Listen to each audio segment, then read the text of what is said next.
I am Mark Rawlings, the owner of the former Acker Mansion.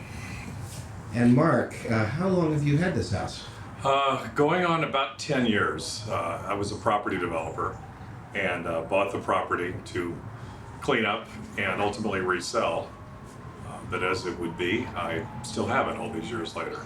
And the house has been massively remodeled from when Mr. Sci-Fi lived here. Correct. He obviously was running a museum, which is a little different thing, but It was more than a museum, Mark. Ray Bradbury called it the Fort Knox of science fiction. and to be honest with you, I've learned more in the last couple of months about this house than I did in the 10 years prior. My name is Forrest J. Ackerman. As I speak to you from the year 1970, I'm 53 years old. For 46 of those years, I've been seeing science fiction films. The first I ever saw was in 1926, The Lost World by Sir Arthur Conan Doyle, his famous novel of the Brontosaurus alive today and loose in London. Corey, of course, spent about 30 years here. Yes. And this was central headquarters for Famous Monsters magazine. He invited every kind of ghoul, creature, and monster in fiction to inhabit Yes. what became your house. Yes, exactly. So you've grown to love the house, Of course. but you've also come to believe that you may not be the only person here when you're physically alone in the house. I've had my share of experiences. Obviously, I've heard not only my own experiences, but being the owner, I've heard many things over the years from, I've had people live with me in different occasions and guests, and I've heard many different stories that there's definitely activity here. I'll put it that way. So what would you say is the most startling thing that's happened to you? The startling thing happened to me was a couple of years ago, and it was interesting because I've heard so many stories about people seeing an old man, in excess of 20 people. I've never seen that, in all my time here, no, not even a hint of it. But it was about 4 in the morning, and I was in the lower level of the house. It's a 3-level home. And I woke up to an apparition, a woman in the bathroom door, visible from about the waist up. I remember her well, looked middle-aged. She had a black and white horizontal striped top. And it just had slight movement, and it just stayed there until I finally jumped up and turned a light on and finished the rest of the night with the light on, for that matter. Nobody I recognized. It was very strange. I was the only person to have ever mentioned that until about a year or two later, and I had somebody staying here, and they saw the same thing. They saw both, actually. They saw an old man and this woman. And did they see her in the same place? That I don't know. Although the man is almost always seen in the same place, which is the lower level, which I now understand was Forrest Ackerman's office and desk area. The lower level in general, there's a landing, the staircase, there's the people have seen many things down there, 5 times more than anywhere else in the house. That much more. Oh, most definitely. And am I right that you said that after you had this apparition that you decided not to sleep down there anymore? I've never slept down there again. But I'm by myself, and I don't think it's necessarily a great idea to be down there. But did she scare you? It scared me. Over the years, I've had experiences. I stayed in an old Civil War hospital when I was younger, and I've seen doors open and close. But to actually see an image is a whole different ballgame. She certainly didn't speak, though, did she? No, there were no words. There were no sounds. And her stare, can you describe how she looked at you? I wouldn't say there was eye contact. It just wasn't. It just was an image floating. It was 3 feet away from me, maybe, and certainly above me. I was laying down. Did it look almost like a hologram? I'd say hologram. It looked like a cloudy figure, but enough that I could recognize the face and, like I said, the outfit, hair, etc. Now that was visual. You've heard sounds too. Yes, I did. I had a friend stay here with me one day, and I was gone, and she first told me, she asked who was in the house while I was gone, and I said, well, there's nobody here. You're crazy. And she said, I hear pacing going on and people coming up and down the stairs. And I said, well, that's, unless they're breaking in, they're not supposed to be there. So I dismissed it. And about a month later, it was about 10:30 in the morning, and doing my morning routine and still in my room and, looking at my phone and catching up on emails. And I heard pacing back and forth back and forth on the wood floor right outside the door. And it went on as long as I was going to let it go on, and I opened the door, and it stopped. But it was clear. It was very, very like any other man walking. It sounded clearly like firm male footsteps. And when you opened the door, you saw nothing. Saw nothing. Message for Forrest Ackerman after the beep. Doors open, 11 o'clock tomorrow, close at noon. I'll be working for you. Could I give a little background here? Sure. So that people understand that Forrest J. Ackerman, who was a giant in the field of science fiction, was married to Wendane Ackerman. They occupied that property for a very long time. He outlived her by many years, but he was there around 30 years. Had a huge collection of science fiction memorabilia in the house. 18 rooms, every room absolutely packed with horror movie posters and props and masks, and going back to the original King Kong and before. It had been a treasure, a showcase, like a museum for so many years that people would visit from all around the world. Now, when Dane passed away in that house, they had a tragic situation in Italy, and she became paralyzed after it was a mugging attempt, and she was in a wheelchair in that house. They had one of those escalators going up the stairwell. Forry, as he is known to his friends and correspondents, has made a way of life out of being a fan. He has brought together one of the most complete collections of science fiction magazines and books in the world. He originated and edits a magazine about movie monsters, and science fiction might be called the monster that ate Forrest J. Ackerman. I wound up with about 250,000 science fiction books and magazines and paintings and props and just everything imaginable to fill up a 17-room home with 3 garages in which you couldn't park a pogo stick. Besides accumulating all this memorabilia, Ackerman's made a direct contribution to the world of science fiction. You coined the term sci-fi. Yes, I did. About 25 years ago, I was riding around the automobile, had the radio on, and I believe somebody mentioned hi-fi. So since science fiction is always on the top of my mind, if I'd been into James Bond at the time, probably would have been spy-fi, or soap opera might have come up cry-fi. But I've lived to hear it all around the world. Over in Finland, they call it skiffy. It always seems that there'd be a flurry of activity. A lot will happen at once, and then it just won't happen again. And it seems to be different things. But Can you name a couple other different things that have happened? I had some people say they've seen images float through the house in the kitchen area. Just a black image go through. It happened a couple of times in a matter of 2 days. Like the shadow of a person? It's a dark shadow though. It just shoots by. In broad daylight? Broad daylight, 10 in the morning-ish.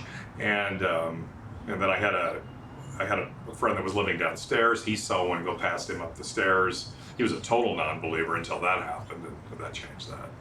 And though Forry was a man who did not believe in the paranormal or life after death, he did say, if it turns out I'm wrong, maybe I'll drop you a line.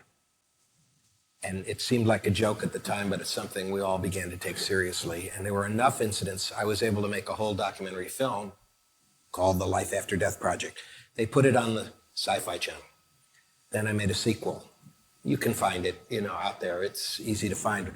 And then when Mark Rawlings said, look, things have been happening to me and people I rent this house to, I'd like to know more. Often, I receive letters and notes in the mailbox, people that want to do things, and I didn't want this to go into the crazy realm. I didn't want it to be a ghost hunt, if you will. But when I found out there were people that truly knew him, believed in him, educated people that do this for a living, and many of them, it was intriguing. This was the deal. So had a little bit of time, and I thought, yeah, why not? Why don't we make a run for it and try something and get some answers here? And maybe there's none, but maybe there is. He invited me to bring in a team. That included Rosemary, other psychics, several university professors. They came from all over the country. It was a good team, very diverse, multi-talented, so that we could cover a lot of different bases from different perspectives. Among the scientists that we had there's a chemistry professor from New Jersey, Dr. John Allison, who was in the Life After Death Project, did chemical research. He's a skeptic. You know, he'll look for any explanation he can before he caves in. Sure, sure. We had John Allison. We had Dr. Gary Schwartz, University of Arizona, Tucson, and his wife, Rhonda. She has psychic abilities. She explains to you that she can see spirits. Gary has studied life after death under the auspices of the University of Arizona, Tucson for decades and has written many books. He's very well known in the field. There are countless stories of people reporting that after someone that they've dearly loved has died, that a whole host of electronic and other kinds of physical anomalies occur, where computers will be turned on, where messages might be picked up. You always have to determine, is the person an accurate observer? Have these things really occurred? How frequently are they occurring? Are they simply because they're wanting to believe that there's life after death, that their loved one is coming to them, they're ascribing meaning to these random events? Or is it in fact the case that indeed some deceased people with some people who are still alive pull out all the stops, do everything in their power to use their energy, their continued intention and energy, to be able to manipulate whatever they can to get their loved one's attention, to let them know that they're still here? Professor William James from Harvard University had a quote, which was, "In order to disprove the law that all crows are black, you need only find one white crow." And whether it's in mediumship research or now with other evidence of the formerly physical beings coming through, what we're looking for are, quote, white crows. In my opinion, Forrest is a, quote, white crow. He is showing that this is possible, but he is not alone. And then there was the Steckless family. Professors, University of Arizona, Tucson. They're experts in gorilla research. Top people of the Dian Fossey Association raised their boys in Africa doing gorilla research. Their teenage sons were, well, one is a teenager, the other's in his early 20s. They were there. Very serious young men who worked the computer equipment. But I'm not sure if I personally completely believe in paranormal activity yet, just because I haven't had physical evidence in my hands yet. And that doesn't mean like seeing a physical manifestation, but like seeing the data yet. I've seen other people's data. I haven't been able to capture my own. So they came with a variety of state-of-the-art sound gathering equipment. They came with equipment, advanced parabolic microphones. They also came with the death mask of a large male gorilla that had been gifted to them just at the time they were invited to come here. So you want to talk about coincidence, synchronicity, because Forrest J. Ackerman was an aficionado. Of King Kong. And a lover of gorillas. King Kong was his life. And here, without understanding the significance, they bring the death mask of a great gorilla. They choose to sleep downstairs in the room that was Fari's office, not knowing it was his office. Mm-hmm. They put the suitcase down, open it up, reveal it, and I'm the only one that knows that they've put it right by his desk. Wow. I remember they called the first one the eighth wonder of the world. So we had the Steckless family. We had Rosemary Guiley and her husband, Joseph Red Miles. Rosemary, you've written like 50 books and 61 now. And encyclopedias? Encyclopedias, and I've done hundreds of paranormal investigations in all kinds of places. And I've experienced a lot of phenomena myself. And then there was Jamie Clark and Suzanne Wilson, psychics who brought forth extraordinary things for us. During the time we were there, Jomo came by. He was caretaker for Fari Ackerman during the final years of his life. You know, I'm by nature a skeptic, the kind of skeptic that wants to believe, but needs a certain amount of proof. And I guess that's kind of subjective because it's what's proof? It's whatever you decide is proof. Russell Maynor of Albuquerque, who took the last official photograph of Fari as a vampire. I was there. My wife Hollis joined us. And Mark Rawlings, the owner of the house. You've seen the film I made about this. I have. The Life After Death Project. Correct. What was your impression as owner of the house when you saw what I had to say? I was very interested, and again, I think I've learned more in the last few months than I have in a decade. I had no idea how popular he was. I was blown away the fact that Spielberg's and Landis and everybody else, it seems like, that's ever done anything horror Lucas. Or scary. Yeah, exactly. I just had no idea.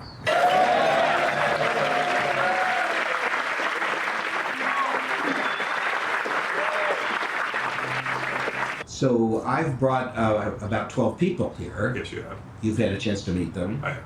Do you have impressions of the quality of the people investigating? No, the quality is tremendous. There's no doubt about that. I just find it, they're all very different. I've not talked to many mediums in my life, or psychics, and or scientists that do this kind of work. Certainly, that's a very rare commodity. But I've had time to speak to each of them and talk, some more formally and some much more informal at length. It's very intriguing. And it's interesting what they feel, but they feel everywhere. I get that impression. They go to different, every place has a feeling to it. Just based upon now about 24 hours of exposure here in the Forrest Acker Mansion, this is an active property, and I believe that there are several reasons that account for that. One is the presence of Forrest Ackerman, both as residual energy and as an active presence. There are other presences here as well, residual. There are some drop-in visitors. Some of them may have been friends or guests or family members who had an emotional link to this place, and phenomena are energized by emotions, human emotions that become imbued and invested literally in physical space. So the first thing that I experienced in walking into the house was a very heavy presence in the entrance. Immediately I felt that this is a very active house. I didn't really know specifically what activity goes on here. I was anticipating something, of course, that at least we would have some kind of presence of Forrest Ackerman. But what else would be here? It was a blank slate to me. So immediately there's a sense of activity in this house in general. And I felt that there's a lot of residual energy. Residual energy is left over by the dead. And it doesn't act intelligently, it's just present, and people tune into it, like odd sounds or footsteps, noises, voices that repeat in certain places, shapes that are seen in certain places, residual energy. And then you have active presences. These could be the dead who have been able to remain with an anchor into physical space. Or they could be non-human. And as I went through the house, each room had like a different tone to it, or I just picked up on different impressions. In the living room, to me, there was a residual impression of a figure that looked out the window a lot toward the skyline. And the energy continued on out into the porch area, the covered porch, and I could see waves of energy going back and forth on the porch and also down the staircase toward the pool. And as I walked around the house, I had impressions of shadow figures, that there were probably these shadow people in the house that congregated in certain areas. One of them was here in the kitchen. Downstairs, that going down the stairs, that people had seen shadow figures either on the stairs or at the top or bottom of the stairs, and also in that big room. What can you tell me about this? Well, and I'm not sure which one, I think it's that one actually. One of these is a portrait of a woman, and I'm seeing, this has a lot of brown in it. I was very struck by your very, very quickly mentioned predominance of brown. Because this one, and this is upside down, so let's turn it around. Oh, this is a brown portrait of Forrest J. Ackerman. Wow. And he looks like he's holding a secret. These are really good mediums. They're the best that you'll find, which means they're not perfect. Mm-hmm. But I've witnessed them do just extraordinary things, including today. I mean, I had one of the most amazing mediums in the history of my doing mediumship research.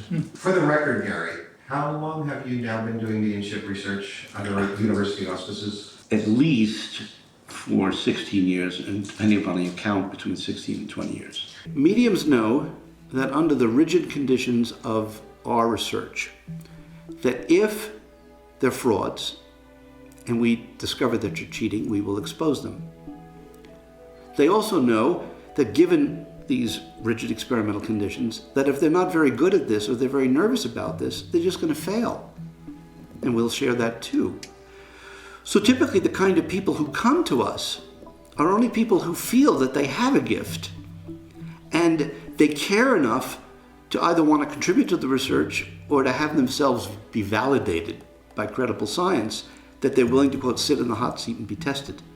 And most gifted mediums tell us that what they're doing is they're detecting, they're sensing, they're responding to, they're receiving the energy of people who have passed and the information associated with it. We have been conducting research using state-of-the-art technology, devices, for example, that could detect super low levels of light in pitch black, to be able to detect the actual energy and presence of spirit under controlled conditions, the kinds of conditions that meet the highest standard of scientific research. When we do controlled experiments with mediums and with people whose loved ones have passed, it goes through Human Subject Committee, what's called IRB, internal review boards. They have to approve all the protocols, and we follow it to the letter. However, one of the great advantages of doing research with technology is that there's nobody to get human subject approval for, because there are no, quote, human subjects involved. We've just got people in the lab working with equipment and getting information from the other side. In a series of experiments now published in peer-reviewed scientific journals, we have data documenting that specific spirits can be invited into the laboratory and be present at particular spirit invitation trials, that they generate increased measurable effects on light. You can't use this for communication, you can only use this for verification and detection. The photomultiplier, or the magnetic sensors, or the radiation sensors, or other sensors that we're exploring, they can operate in real time. The conclusion that I have come to is that any super sensitive technology can potentially be used for at least yes-no indication of apparent spirit effects. This is the system that is designed to record single photons of light in pitch black. And it's essentially a box within a box within a box. Sensors in here. Spirit has to be able to go through the different layers of the box and eventually then produce or just release photons, which will then be picked up by the sensor. Now, for the record, how does a spirit get into the room in the first place? They have to be able to pass through what we call material. The sensors that I've been using with the Vernier system measure other properties other than light. It includes magnetic fields, electrical fields, radiation, temperature, and then I started applying it to the unique applications of designing software that could be used for the online detection of yeses and nos and criterion patterns and displaying it in real time. The sensor that we used for the initial apparent appearance of forest was this sensor here. Look at this. It just went off the charts up top. I have a graph. It goes, there's 1, 2, 3, and a 4. And I jokingly sometimes refer to them as singles, doubles, triples, and home runs, okay, because it's just a simple language. And you will, maybe 5% of the time, 3% of the time, you'll get a triple. You very rarely see a, quote, home run. And occasionally, it'll go past the 4 counts in a row. And I call that a home run out of a park. About a week or 2 weeks ago, I've got records of all of this. There started to be an anomaly that would occur. And instead of getting a 4 or a 5, there'd be a 20 or a 30 or a 200. I mean, this is was, I don't know what time, it's 25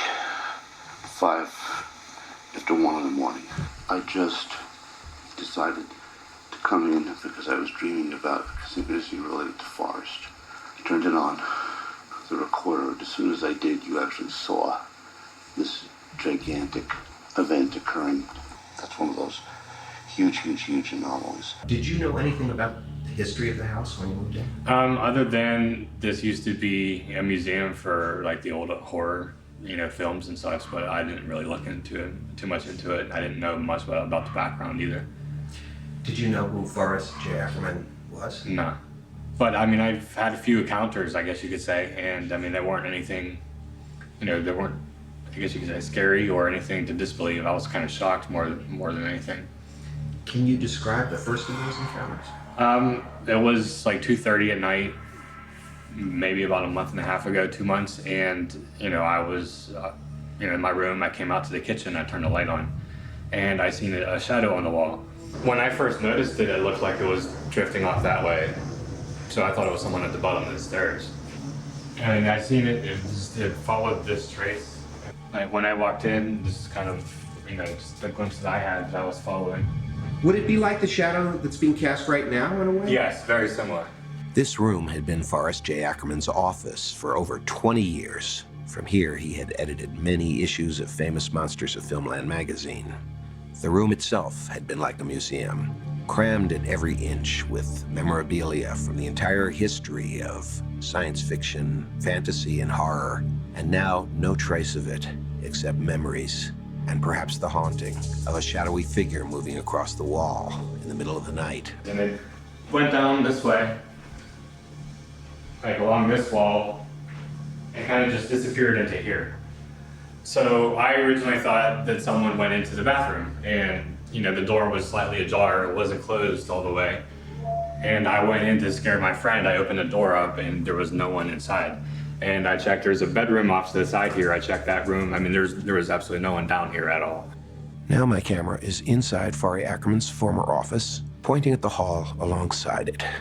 And this is where the music papers fell off every time I'd leave or go upstairs or go in the kitchen or something like that. I would set my music out, I would rehearse, I'd leave to the bathroom, come back, grab a glass of wine, anything I needed to do, I came back, and then the papers were on the ground.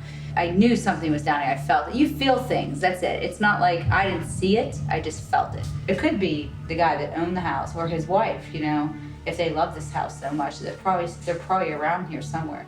I mean, he seems very friendly, and in my encounters, I guess you could say, with him, they've been,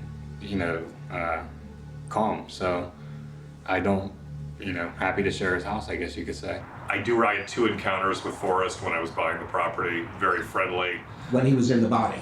Yes, the real thing.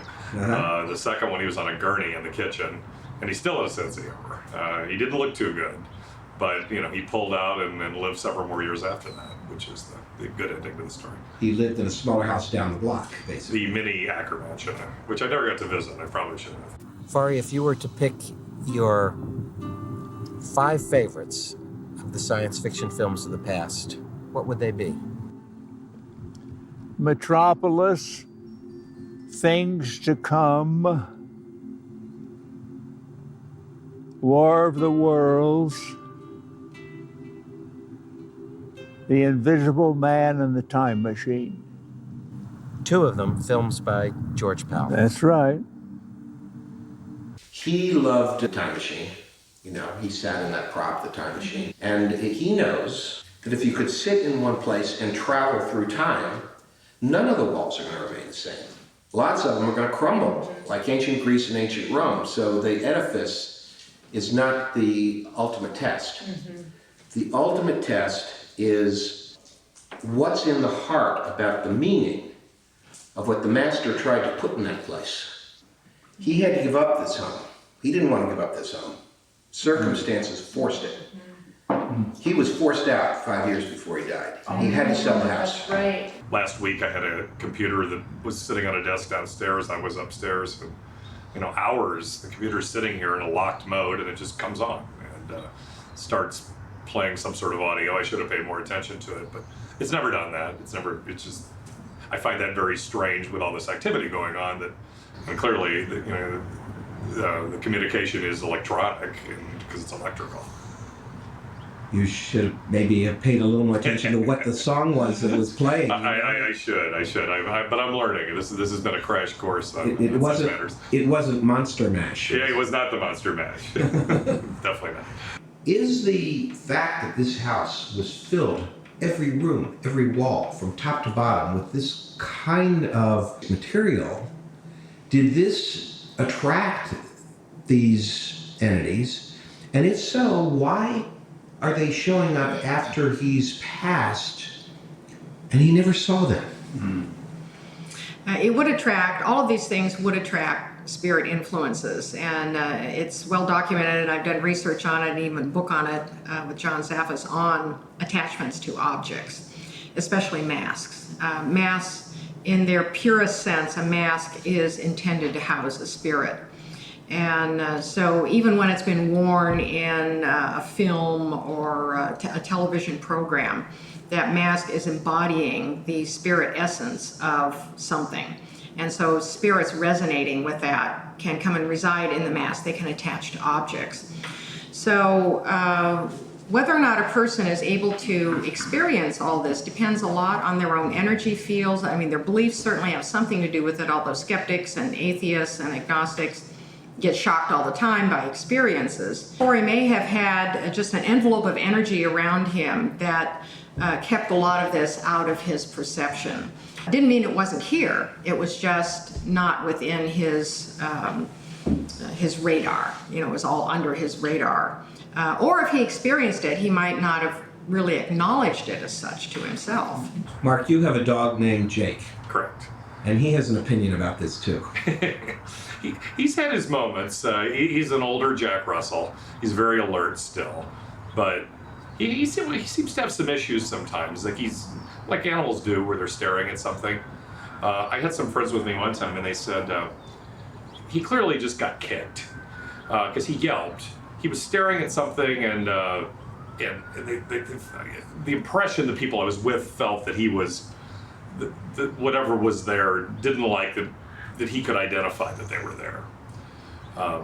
But he's definitely done that. And I have a cat that did the same thing. I had a cat that when I lived here a while ago, the cat alerted to a closed door, a closed exterior door. There was nothing, and all of a sudden the temperature dropped for about 20 or 30 seconds. It dropped tremendously. And went right back up, and the cat clearly alerted that the door temperature dropped, came right back up, and that was the end of it. How will you regard the results that this team finds? I mean, we're very actively exploring sound and visuals and taping and parabolic microphones, and there's a lot that's going to be studied about this, and we're about to have a seance. How do you feel about a seance now? I've always been a little hesitant to do a seance here, although I've been asked many, many times. I was always afraid of the Ouija board just because of what goes with it, and so I've avoided that. But I know just enough to be dangerous, which means I didn't want to do something like this with involvement of novices. And clearly, this is a very educated, smart, perceptive group. Typically, what a seance means is you have a group of people simultaneously present trying to contact a set of spirits. And usually it's one or two mediums.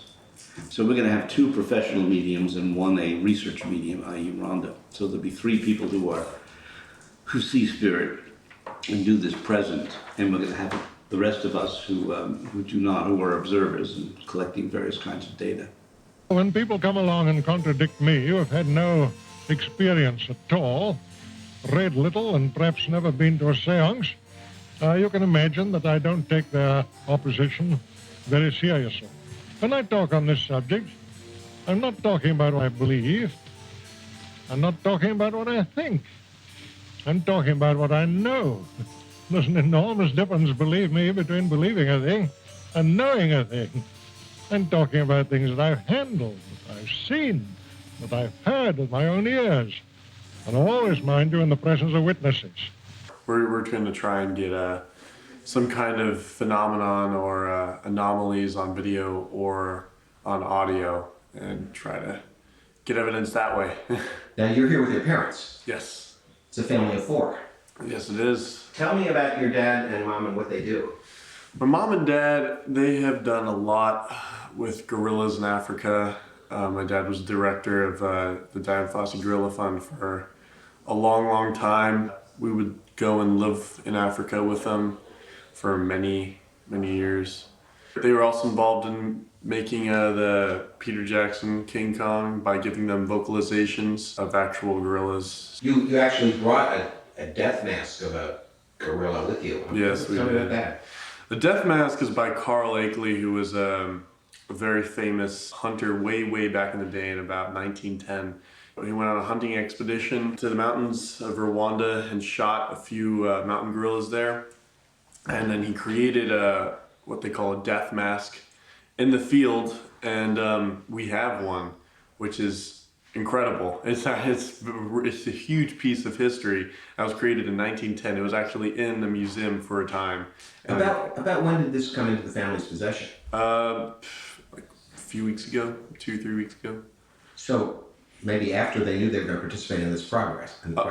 Yeah, no, it was a lot of synchronicities between gorillas and the mansion. It was interesting. That's why my parents kind of got drawn into it a little bit more. They didn't know anything about the mansion or anything, and then when they found out, it was like, well, what the heck? King Kong was one of the most important things to him as a cinema expert. Oh yeah, we didn't know. Nobody knew, and then when we were told. So you end up bringing this gorilla death mask right to what used to be Forrest J. Ackerman's office. Yeah, and then placed in the exact same spot where his desk was, which was pretty interesting. Right in front of his desk. Yeah. Who dares disturb the sleep of the vampire? Oh, I bid you welcome. Don't be afraid. I'm Rhonda Schwartz. I'm married to Gary Schwartz. We're friends of Paul David's. We've been connected to Forey for a number of years through Paul, and Forey has been a part of our Sacred Promise team for a number of years. We've got a core team of spirits that we work with, and a greater circle of which Forey is a part. He's become like family, as all of our spirit team is. And we've been reaching out to him since we knew that this event was going to be taking place in his home. And he's definitely come and reconnected with us. We had a meeting where we included him just before we came, and as soon as I invited him, the first thing he did was to spin a ring on his finger. And I've never seen him show me anything particular like that. And it was the Bela Lugosi ring that he owned, and he definitely wanted me to see him do that. And then later that afternoon, we had a Skype meeting with Suzanne Wilson and Jamie Clark, the two mediums that were here. And Suzanne was getting a lot of information throughout the meeting, and then at the very end, we were just about to quit, and she was like, "Oh, I have to tell you, I've been thinking all week about a Bela Lugosi ring." She said that her grandfather had given her a little plastic one when she was young, and so they had this toy ring, and she's been thinking about it, and she just had to mention it. And so Forey had made a point of, showing it to me in the morning, and then she's bringing it up in the afternoon. So that was just real confirmation that we were all on the same page, that Forey was aware of everybody that was going to be participating.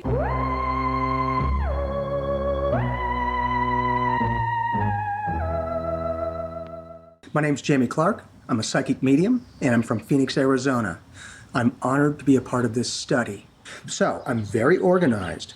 I always keep everything set. Now, there's a table over here with 2 chairs. This is exactly how it was when I woke up. I have not touched anything, so I wanted to make sure everything was clean and clear. I wanted to make sure that this was solid and real, because I didn't hear any scrapings, no moving in any way. So you're saying, in other words, when you arrived here, the 2 chairs were up against the table. Yes. Pushed under the table slightly. Yeah, just like that. That's the way you found them. I wasn't awakened. I didn't have any experience, nothing. So you came out and found that the chair had been moved away from the table and put at an angle? Yes. Now, here's the thing. I wanted to make sure I'm not just making stuff up. So I'm looking around. I want to make sure there's no stairs, not people can climb over it. There's no way for people to get up Exactly. So that was huge. here. Is this balcony connected to Susan's balcony by that pathway? I think that might be her window, but there's there's no door, there's no gate, because I wanted to make sure going, man, no, it could be very easy. The good thing is I questioned it. Yeah, it would take a ladder for an ordinary person to climb up here, and that wasn't coming through your... And I would have heard, I think I would have heard that, come up the freaking stairs with a ladder.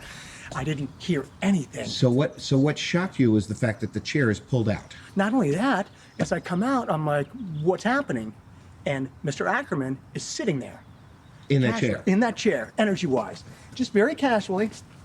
And he's looking out at an angle, slightly, because it's a little bit more turned than this, but in the sitting. Just a relaxed energy. And I'm like, wow. And apparently he enjoys sitting out and the scenery and that type of thing, or at least what he makes me feel. Yes. So, And he's within... calm? It was calm? Oh, very calm. I like his calm demeanor, but strong. He knows what he's doing. He's got a very effective energy, but he can present it effectively. Not manipulation, just effective. Give the information, let these people do it. They know what they're doing. Mm-hmm. So it's like... this was huge because I left it exactly what it is. It's probably almost a foot away from the table. There's no way I left that out. That would have bugged the crap out of me. Yeah. That's how I am. I'm OCD with that. Yeah.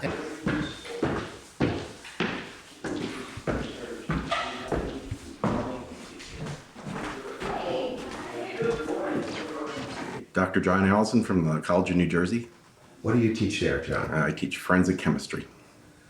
So, would you say you're a hard-nosed scientist? I'm a scientist, yes. But you came here curious about whether the reports of anomalous activity in the house had any basis to them. I was curious about everything that's happened since. So what is your level of curiosity now compared to when we started? Well, whenever you spend time with a group of people who live on a different planet, and now, what do you mean by that? Without joking for a moment, keeping it serious. That they do different things than 90% of the population, and they have different experiences. They have special talents. You're talking the fact we have psychics. Well, and everybody here is special. Okay. But when you see people just doing what they do, and you're not used to it, it has to change your view. To watch them be so natural, just the way they talk, the topics they talk about. That for me, they're up on step 5, and I'm thinking, but so you must believe this, then you must believe this, and you must believe this, and you must believe this. But I'm sure if you heard a chemist talk about things we do, people say, how would you ever jump to a conclusion like that? And we know there's connection. About 1:30ish, I heard stomping and I heard noises, and I figured it was the camera crew, the ghost hunter crew, whatever. And somebody threw open the door, and I could see them.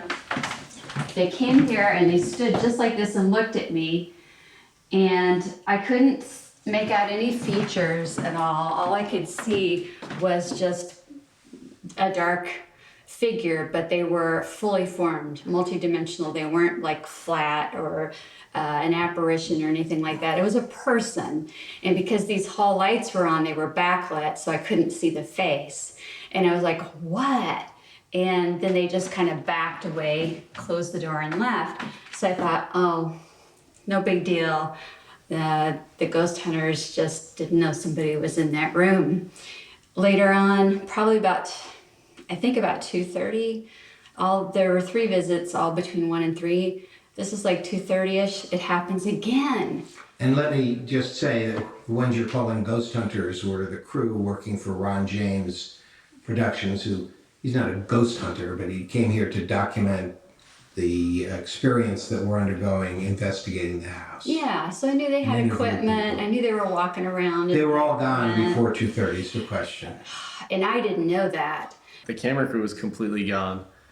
We had all of our stuff set up. Were you in the contact kitchen. with the camera crew as they were packing up to leave? Yeah, yeah. Yes. You saw them leave? Yes. We said goodbye to them, watched them leave. Did they, I guess they came in a separate vehicle than Ron James?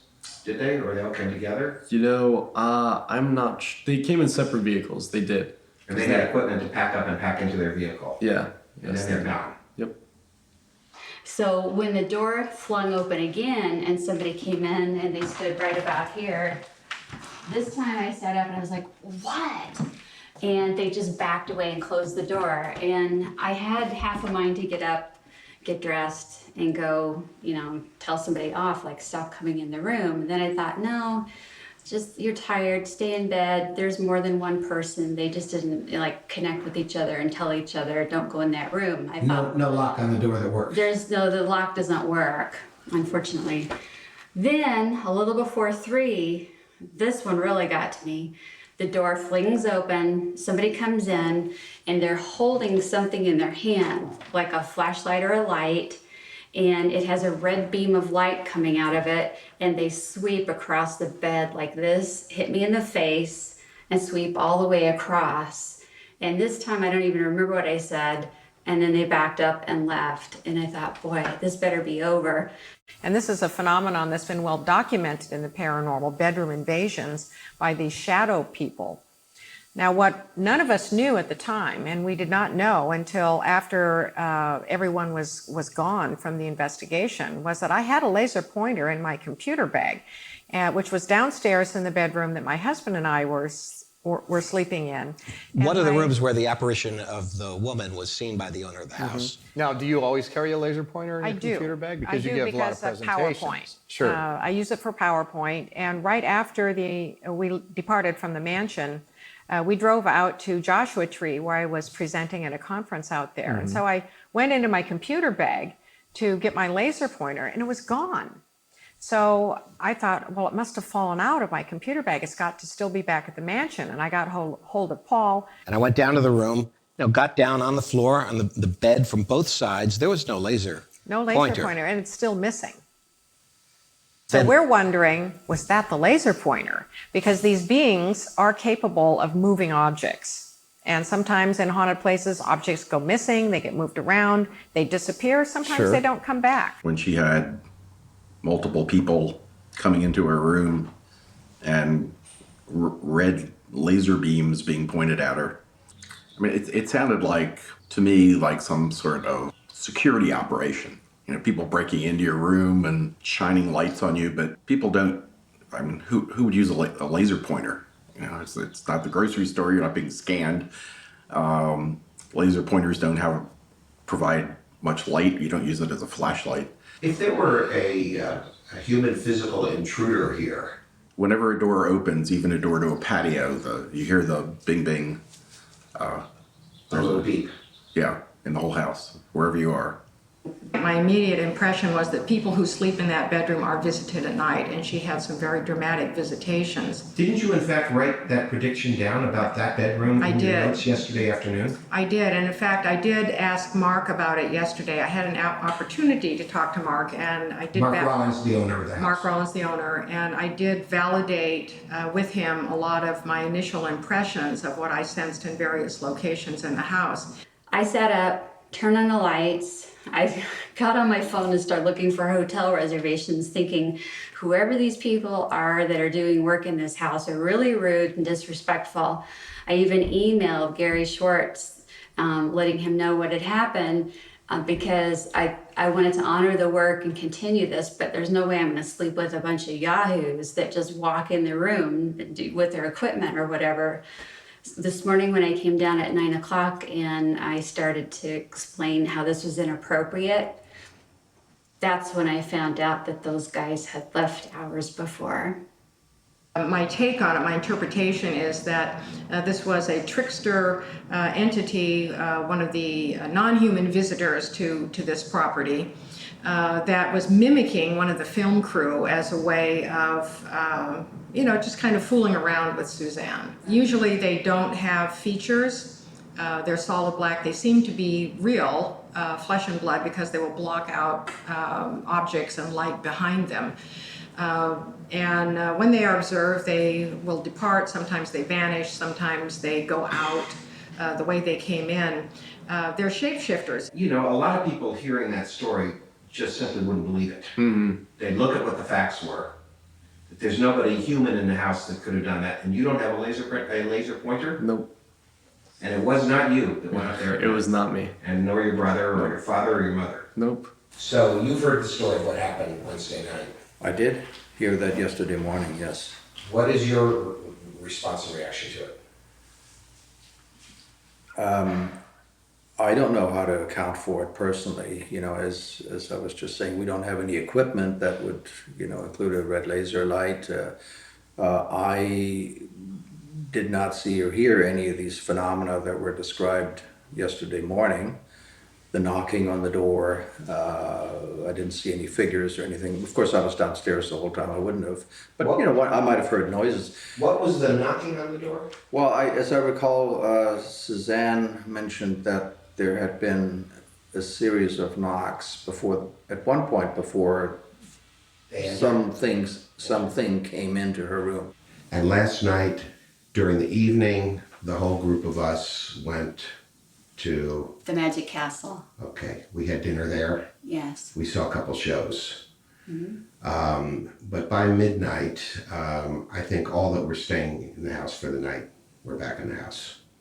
I think so. I heard some people come in later. Yeah, the last ones to come in, I think, was shortly after midnight. It was the Steples family. I was in bed, so I knew that. But you heard they came in through the garage. Yes, I heard them. Did you hear any beeping during the night? No. Did you hear any unusual sounds during the night? Sort of a sound. It was more of a feeling. My bed vibrated. It vibrated while you were in it. Yes. How long do you think that lasted? Off and on, it did like 3 good bursts. I looked over at the clock and the clock said 2:15. 2:15. 2:15. Your bed.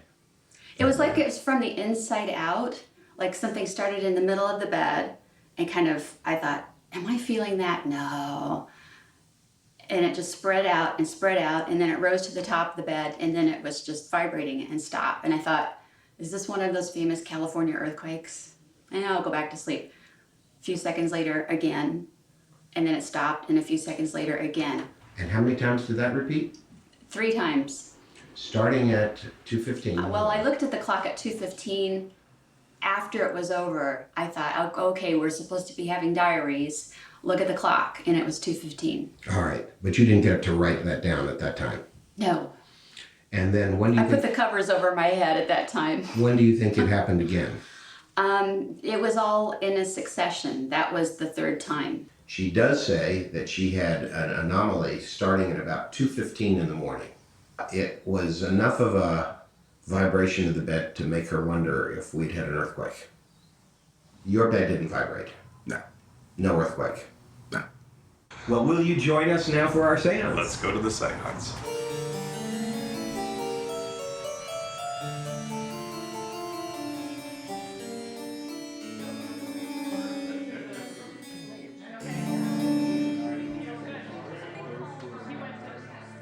Hello, I'm Joe Mo. I'm back here for the first time since we moved Forey out of here.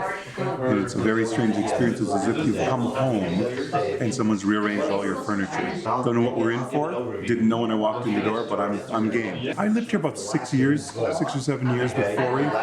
Basically, really good memories. The hardest memories were in the transition from here. So I have a lot of happy memories in this place, which was filled wall to wall with horror items, objects, art. But there wasn't a scary day in any of the ones that I spent here. It's interesting to live in a haunted house but never have a scary night.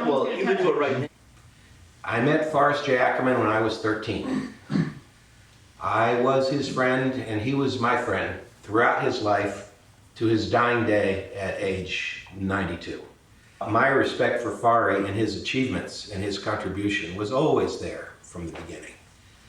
Because Forey, my assessment of the gift you've given to us, you are a giant.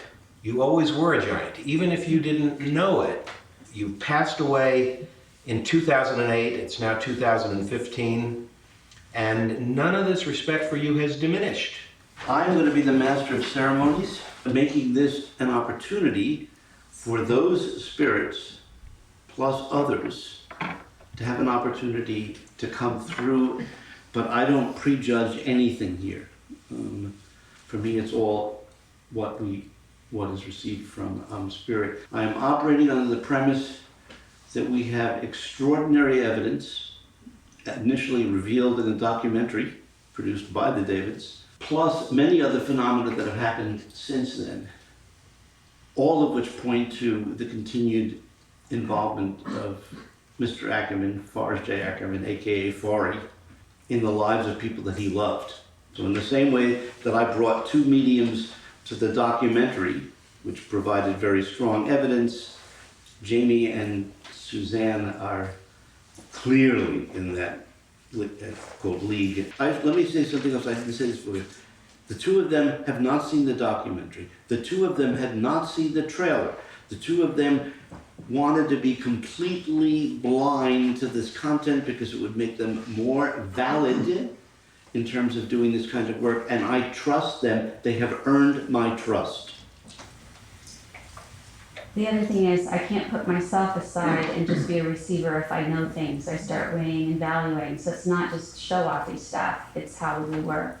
We're here partly because of Mark, because you've witnessed some things, and some of your tenants have told you that they've witnessed things taking place in this house. Mm-hmm. And one of the questions that you had was, is Fari involved with this? Absolutely. Okay? And if Fari is involved with this, what's the purpose that these have been taking place, and how will this continue? So my sense of responsibility has been to make sure we get to answer your questions. You've been very kind in allowing all these people to wreck your house. I never did. And you deserve to get an answer to that question. We have to think of this as a very precious moment when Fari is here and is being acknowledged by us. So we're welcoming him into his house, okay? And we are welcoming Wendane into their home. And other people that he was affiliated with who probably spend time in this home. And other spirits may show up that we may or may not be expecting, and we just have to, quote, go with the flow. Suzanne, who do you currently experience? Mr. Ackerman's been here for quite a while. His wife has been going around seeing if everyone's comfortable. I also had Nicola, who has shown up before when we met by Skype, and Arthur, who is assigned with you, George, Peter, Vincent, another Harry, but it has something to do with Ray, and he's the artsy-fartsy one, according to Mr. Ackerman. Artsy-fartsy, hello, hello, Gory. Yes. Welcome. There's more filing in, it's like a party. They speak Ackermanian. Esperanto. No, but what were the words that he used? You just said Ackermanian. Uh-huh. Is that a word that, would he have made a word up like that? He would have. He would have made up a word like that. He would have They- made puns with that, okay? They have to learn his language, and some of them, if there's a big group, it's an inside joke for the ones who understand the joke, and the others are dying to be clued into the language. Is that right, Joe? Is that Esperanto? Yeah. Yes, absolutely. The artificial language that Foy studied and taught at LACC in the 50s? This came up before. There's someone who I think is like a frenemy to Mr. Ackerman, and it's like a Howard or Howie. But I think I hear them kind of like teasing each other, like, you're a hack. You're a hack. No, I disagree. But somehow they made peace. I think they did the same sort of work Does anybody know who this is? Paul, do you have any sense of who? He's Howie. Howard or Howie, but it's definitely H-O-W is what it sounds like. And I think he was a writer. He's either a writer, books, scripts, or whatever, but he and Mr. Ackerman disagreed or clashed. Or there was like criticism about the work. I don't ring a bell with anybody. Are you getting any of their letters? L. H.P. Lovecraft. Who? H.P. Lovecraft. Now, who is that? He's one of our forefathers of horror writing who, as a young man, believed he criticized his work, and Lovecraft corresponded with him, calling him the acutest of critics. Was his first name Howard? H.P.? Yes, it is. Wow. I'm glad that you know that because it's come up several times. Oh, you keep repeating this over and over again. Of course, we can't give any feedback for any of this because we don't know any of this. That's a nice validation. I got all three of my thank you. That's correct. Thumbs up, green light, and ding, ding, ding. That's what she does when she's really getting well. Jackpot. And interesting because they're setting a lot of masks on this table right now in spirit. And it's like there's a critiquing of the masks. And this one's better than that one. It's some little green man that they set on the table. And by the way, Yoda? he still wants to be part of this. He wants to be part of people's lives, part of the work. Entertainment. Does that sound like him? Entertainment. He still wants to pull together all the talent. And he Did still he wants do to that in shape life? the Was he story. like someone who pulled people together? He wants to shape the He was a story. hub. So he brought people together. That's really cool. Okay? This is what he's doing, like, he pulls them together, he shapes the story, and he funnels it out to the world in the right way. Paul, before you started speaking, and I showed Hollis this, I heard Mr. Ackerman say, little boy Paul with the big eyes. Boy, you're his son. You're his son in every sense of the word. George, you said it, George. Tell me about that, George, please. I saw him earlier today. You did. He's talking about. He showed me the movie. He showed me the producers, the movie, to get me to say something. Wow, and George, the producer. George Powell would be the one. Was he a producer? Yes. George Powell would be. War of the Worlds. This is again valuable. We don't know. See, when we're getting this stuff, we don't know. Huh. Thanks for knowing who George is. He was frustrated earlier today. Because he says, I need to get my credit. George Bell? Yes. Does that I sound need like to get him? my credit. Does that sound like him? Paul would know. Joe shaking his head. Yes. Okay. Credit always above the title. Thank you. Okay. The masks, life masks. There were about, how many, Joe? 7 or 9 of them here? 11. Wow. They were in the room that I'm sleeping in now. Huh. And they would go back and forth saying whose was the best. Really? Oh, I see. Everyone called him Uncle. That's right. Everyone called him Uncle? Uncle Forty. Uncle Forty. So I can't think of younger, it's not just family, but ordering the same foods. I saw this earlier today, like a big double piece of a red berry pie, looked like a cherry. Oh, really? Cherry. He says, teasing the crap out of the waitress.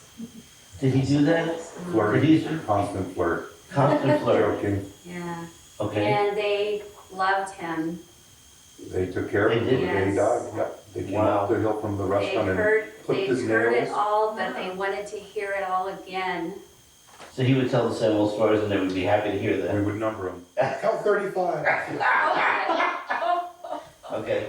And also looking for words around him to make quips and puns anywhere, a billboard, and on the table, like something laying on the table, like a placemat or something, or I don't know, and make the menu even could be funny. Did he do that? What you said, the last 2 words of what you said, I can turn that into something. Always the mind agile until the very last day when he chooses to leave through his forehead. He says, I left through my forehead. I came right straight out like that and said, holy shit, there's an afterlife. Would he have said that? He might have thought it. He didn't swear unless he was making fun of me for doing it. Okay. He was surprised. Then he would have, did he ever swear at you? Only when he was making a point. So I have my days. So that this would not be inappropriate since he's talking to you right now. No. He's a real problem with some of the movies lately. They get it all wrong. They don't have a solid principle to support them. Does that sound like him? Yeah. We're talking 100%. Yeah. Okay. I'm glad I'm not getting this from you, Paul, and I'm getting this from Joe. They're making things up as they go. It's atrocious. Yeah. Who are these people? You must understand that we have the same things here that we had there, but we can make them even better. I'm repeating what I'm hearing, just to be clear, it's quicker. Was the other one that you mentioned Ray Harryhausen? Would he'd be connected with Harry and Ray, and he's artsy fartsy? Would he be artsy fartsy too? Does that fit him? And that's what Mr. Ackerman says about him, to make sure we distinguish who he is. Well, he was an artist, wasn't he, Paul? Yes. Now, why did they move that chair? Why that chair? Why move anything? I mean, why move that chair? As a validation solidly for my awareness and whoever might see it, that ability exists. But also, I'm kind of organized and I keep everything solid, everything, I got OCD. So when I went to sleep, I made sure that both chairs were tucked in equally. That's perfect, so I go to sleep. I get up in the morning and all of a sudden the chair's pushed out at least a foot and it's angled, looking at the city. And he makes me feel like he was enjoying that. Right, and what did you say, because I asked, were they involved with other things at the house prior to this? And they said yes. Yes. Not all of them. Nope, 70%. But, or more. Yeah, that's what they said. So some of them, they said, they would not own all of them, but they owned some of them. And I said, why are they doing this at the house? And one of the things that one of the two of you said was what? Maybe they want to repeat it. I'm like, I don't know what I said. Well, you don't remember because when you're doing this thing, you're Why at you're the in- house? Is that what you said? Why at the house? Why are they doing these sporadic things in this house? It's no longer, quote, their house, it's Mark's house. So why were they doing these sporadic things? Some is intentional to get your attention, and some is unintentional because they're here visiting. Things get moved. Couple things also coming with that, like moving things out of a wallet. You think it's in your wallet and it's somewhere else. I can reach in a purse. I can move things, take things out of a purse. It's not all pranks. Okay? It's not all pranks, but No. some of it is. Some of it is. Okay. Do you have a couple of his, like figurine things? Yep. Did you like break an arm, or were you, did something come off? Did I break anything? Not that you necessarily did, but for some reason, he shows me like something cracked, or I hope not falling off, but there's that kind of a thing. Always. A lot of the stuff is very old. A lot of the relics that he had. And he had over 300,000 things in this house alone. Wow. He had 80,000 books. Oh, I've seen this before. It's like an old style diver's mask. You know, when they had the big thing they put on and they would go down 20,000 leagues below under in the the sea. big tube. This is like the 5th time I've been shown this. That's probably the Rocket Man. Sounds like that. Remember that? Okay. From the old serial, which he loved. Well, Joe, remember the first cover of the Sci-Fi Boys? We had Fari in the glass spaceman helmet. That's right. Ah. Oh, look, see, now she's doing a thumbs up, green light, ding, ding, ding. I get this song. I think I had this song before, Waltzing Matilda. And his ghost may be heard as you pass by that billabong. You come along. Forey spent most of his life married to Wendane. In fact, he made that name up for her. Forey names a lot of people. I was unable to confirm for over a month what her actual name was. I finally found it in an obscure, lost archive. Her actual name was Matilda. And he's smiling. Hey, the twinkle in his eye and the smile is so very kind. I mean, it's almost like if he asked you to jump off the roof, you'd be happy to do it. Just because the fact you know there must be a good reason and you love him and you want to honor him. But he would never ask that, of course. He just has that manner. It's very persuasive without even trying. The locks. Where are the locks? Like padlocks, little locks? Yeah. Where are they? There's like several of them. Who has these? Go ahead, what? Go ahead, explain. At our lab, we were gifted them. We were gifted real Houdini locks. Yes. And nobody knows Thank you for taking good care. My place of honor. I'm glad that you Thank you. Wow. And then head nod. They're bringing more people on. There's more healing. But in addition, a lot of these people are fairly well known. So when they can come together, and for these also some of them being skeptics, and then strong enough to go, well, maybe there's something here, because he's coming through very powerful and impressed, but also that it's going to get more effective. He's going to move a couple of other things for you. If you don't have, like Suzanne was saying, I think for you. Is anybody feeling this couch shake? Yes, vibration. What is that? The whole couch is shaking? Yeah, I'm sitting right here. Do that with my bed last night. It felt like an earthquake. It's still shaking right now. It's just a vibrational frequency. Yeah. It's amazing. That happened to Suzanne in her bed last night. I kept looking. It was quite strong every time. I'm feeling it right now. By the Yeah, but the good way, thing is you're feeling. I'm supposed to tell you guys, there's not going to be a Wait, knock. are you saying somebody's sitting here? Yeah. Who's sitting there? It's amazing. Who, can you raise your hand if you asked for or had in your mind that somebody would do some knocking? Who is this? Someone back here is raising his hand. Someone behind you. Okay, there's not going to be a knock unless we decide to make a knock. It wasn't on the agenda. You got called out. In a wink. This is crazy. In a wink. What? This is crazy. What's crazy? It's like this. Now by feeling this, That's what they want to give instead of a knock. Let me make sure that I've heard this correctly. You decided to do a secret experiment, is that correct? Yes. And you decided that you wanted them to do some knocking, okay? Both Baron and I went to the kitchen. What did you do? Go do it, say it slowly. What? Both Baron and I went into the kitchen when everybody was asleep, and we did our own EVP. And I asked them to knock, and I knocked on the wall, and nothing happened. Okay, now who did you ask? I asked Mr. Ackerman to do it. So you asked Mr. Ackerman, okay, Yes. and nothing happened. Which is stronger evidence? You guys asking for a knock and the knock occurs. Or you guys asking for a secret knock. The knock doesn't happen. And then a medium from the spirit says, you are asking us to knock and we're not doing it. And we're doing this instead. Exactly. This is how we can communicate.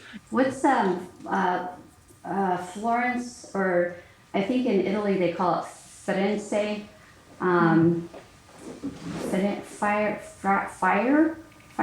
or Firenze? I don't know what Firenze? Yeah. Firenze is the Italian for Florence. Okay, right. Does anybody know where that is connected? Joe, where did the accident in Italy happen to Wendane? Does it have to do with Florence? Did she fall and hit her head? She was hit on the head. And he knocked her down. Mm-hmm. And there's swelling. Mm-hmm. And she's telling me, my mom, her husband in some way tried to blame himself.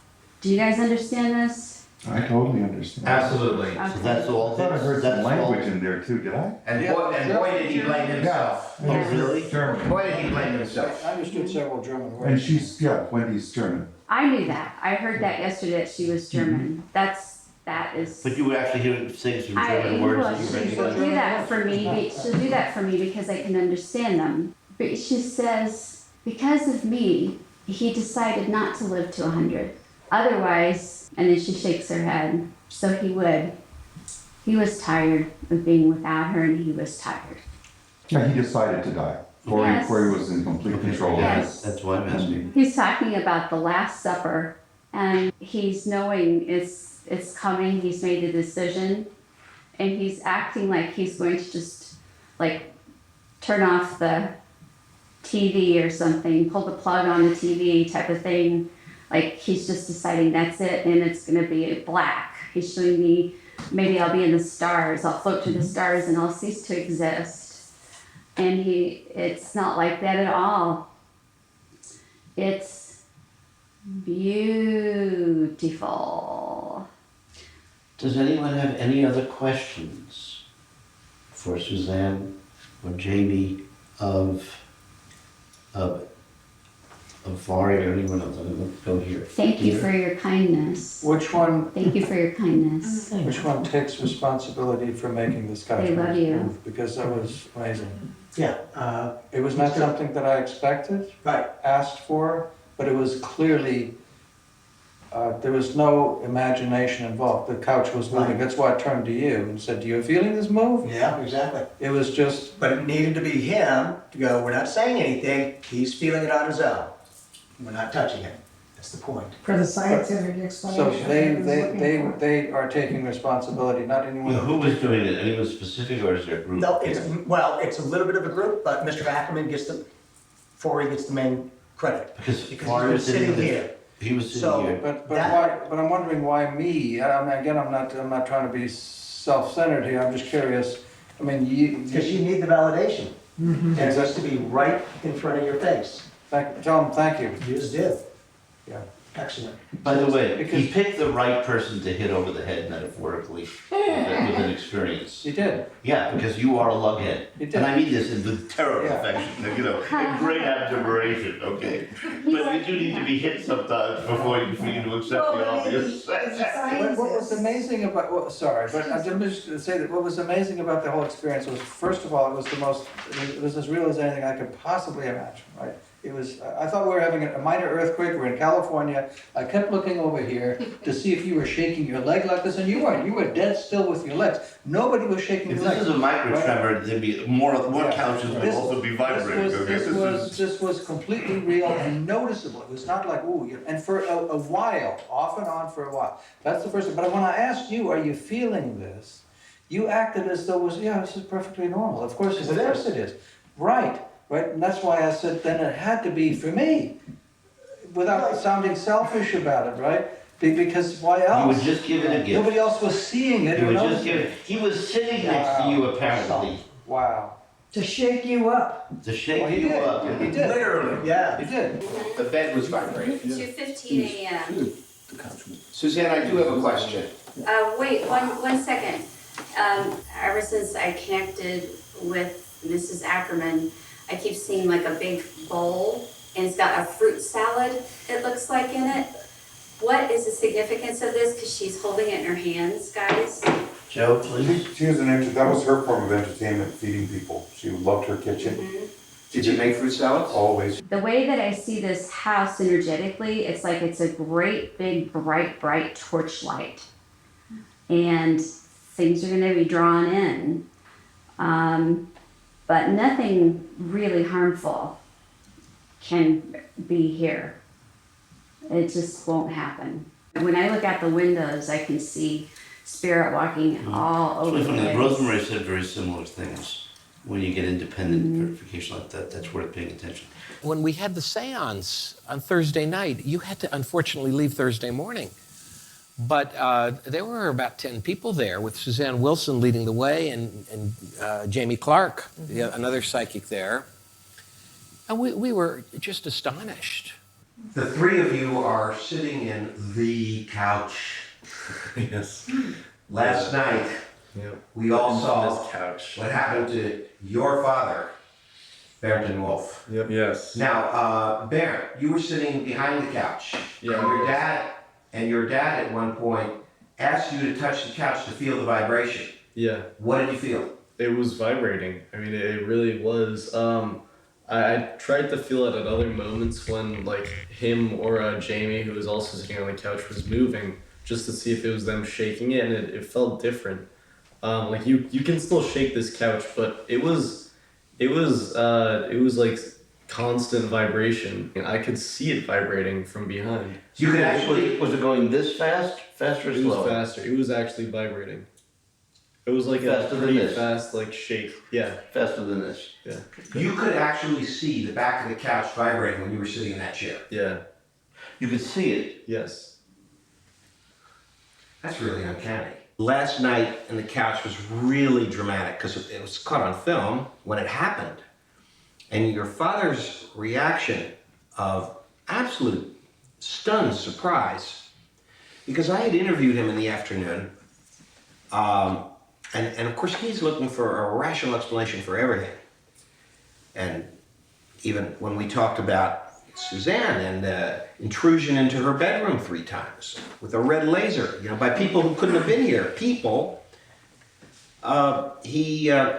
began talking about lucid dreams and sleep paralysis, and maybe it seemed completely real to her, but it could have all been in her mind and nothing actually really, So in a way, your father was being punished for his extreme rationality by sitting in the hot seat. I want to qualify this, Paul, since we're doing this partly for historic purposes, not to be heard. Okay. Number one, he was not searching for a rational explanation. He was searching for a non-spiritual rational interpretation. Yeah, it is okay. very rational at this point to entertain the spirit hypothesis. Sure. If it wasn't rational, I wouldn't be here. When you're sitting in a room of people and someone says, well, Fari's here right now, and 2 people point to the same spot and say he's right there, that's... Did we have that? 2 people pointing to the same spot? We did, yep. When we were all sitting in the living room. Mm-hmm. That's pretty exciting to me. To watch a group with a different vocabulary and different experiences really pulls you into the field. Mm-hmm. It shows you that it's real. It is no longer a question of, is it possible to detect the presence of spirit? Not when you know the published data. The question is, can we imagine what this is going to be? And most amazingly, can we imagine how soon it's going to be where all of us take it for granted that we can communicate with the other side? We had these boxes up here just as they were, nothing on top. After we had set this picture right here of this gentleman, Forrest all J. of these Ackerman. boxes just came tumbling down randomly. Not a single one touched this picture. No one was in the Yep, garage. No one was near the garage. Put all these boxes up here perfectly stable, safe. And then about 15, 20 minutes later, I came and put this picture here. And then not even 3 minutes ago, all of them fell with nobody in this garage. How much time since you put the boxes up? About and 15 the minutes. Picture, It was about 3 minutes after, 3-4 minutes after I put him here. Did you hear it? Oh, I heard it was from in- down yeah, there, yeah. we were down in the All of truck. a sudden you heard this tremendous Clatter. bada bing. Yeah, and then he said that he needed help because something fell. Yeah, because I was in the other garage when it fell. No one was in this room. Yeah. And how many boxes fell? 3, 4. 4? 4 boxes. 4 boxes. So, Billy, how strange was this in your recollection? Definitely very strange. I've definitely never seen anything like that happen before. Because these things are all on a flat surface up there. Yeah, there's no reason I should have. And here is Forrest J. Ackerman when he received his Hugo Award. It's moving. It's alive. It's alive. It's alive.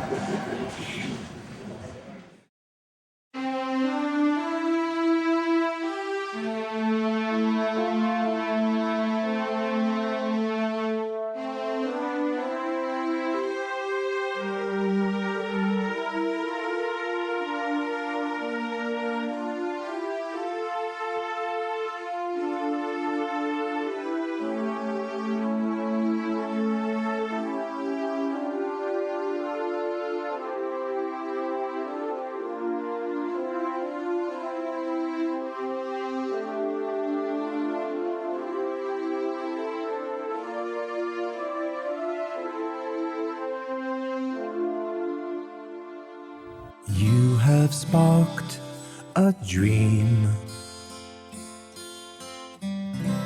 and that dream came true. After all is said and done, you'll still be the ones who has sparked a dream, and that dream came true.